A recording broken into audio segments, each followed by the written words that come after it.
Assalamualaikum warahmatullahi wabarakatuh. Perkenalkan, nama saya Hamdan Kurniawan dari jurusan D3 Manajemen Pemasaran kelas 4604. Saya di sini akan mempresentasikan hasil rangkuman saya pelajaran manajemen produk pada pertemuan 5 hingga pertemuan 8. Yang pertama adalah value creation and customer value. Value merupakan sejauh mana pelanggan merasa suatu barang atau jasa telah memenuhi keinginan atau kebutuhan. Lalu ada value creation, merupakan nilai proses penciptaan yang dilakukan perusahaan secara efisien untuk menghasilkan keuntungan. Lalu ada value created, merupakan perbedaan antara manfaat yang diperoleh konsumen dari pengguna barang dengan biaya yang timbul ketika memproduksi barang tersebut. Lalu ada customer benefit, adalah semua ciri yang dinilai oleh customer terhadap suatu produk atau jasa. Lalu ada cost, merupakan biaya yang timbul sebagai akibat kegiatan persediaan produk kepada konsumen. Lalu ada beberapa macam value. Yang pertama adalah economic value, yang kedua ada physical value, yang ketiga ada emotional value, yang keempat ada social value, yang kelima ada political value, yang keenam ada technology value, yang ketujuh ada service value. Total customer value merupakan serangkaian manfaat yang diterapkan pelanggan dari produk atau jasa yang diserahkan kepada sebuah organisasi. Lalu ada total customer biaya, merupakan keseluruhan biaya yang dikeluarkan pelanggan untuk memperoleh produk dan jasa. Lalu ada customer analysis in disruption era. Perilaku pembelian konsumen mengacu pada perilaku akhir, yaitu membeli suatu barang atau jasa untuk konsumsi pribadi. Lalu ada beberapa karakteristik yang mempengaruhi perilaku konsumen.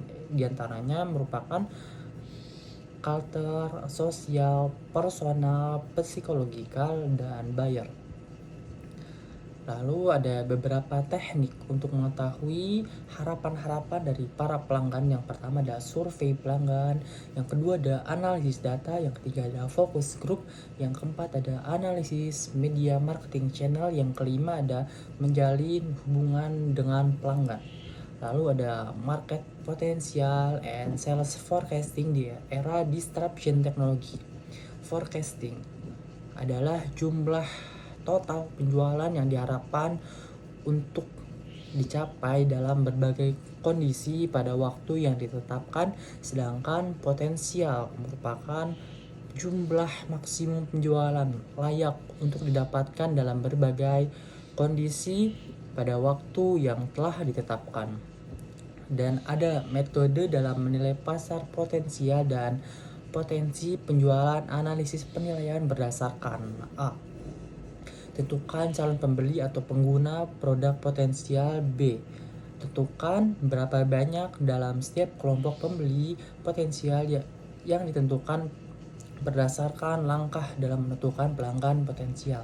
C, memperkirakan tingkat pembelian atau penggunaan. Lalu ada developing match product strategy to face disruption technology. Fungsi-fungsi yang mendukung pengembangan strategi produk R&D, production, finance, and marketing.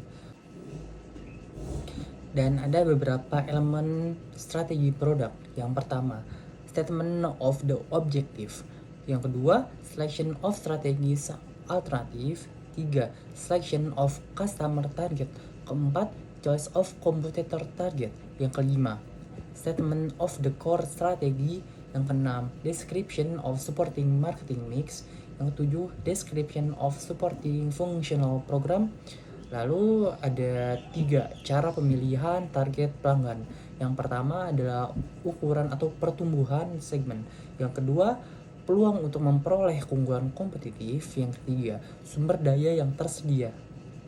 Lalu ada beberapa positioning. Yang pertama, harga biaya. Yang dua, diferensiasi berdasarkan Produk fitur penawaran atau layanan yang di dalamnya ada kualitas, status dan gambar, merek, kenyamanan dan layanan, dan distribusi. Dan ada 2 strategi pengembangan produk. Yang pertama ada reaktif strategi dan ada proaktif strategi. Mungkin sekian dari saya. Wabillahi taufiq wal hidayah. Wassalamualaikum warahmatullahi wabarakatuh. Lalu ada developing match product strategy to face disruption technology. Fungsi-fungsi yang mendukung perkembangan strategi produk R&D, production, finance, and marketing. Benefit of strategi. Yang pertama, meningkatkan koordinasi antar fungsional area organisasi maupun di dalamnya pemasaran. Yang kedua, strategi menentukan bagaimana sumber daya yang nantinya dialokasikan. Yang ketiga, harus mengarah ke pasar yang unggul posisi.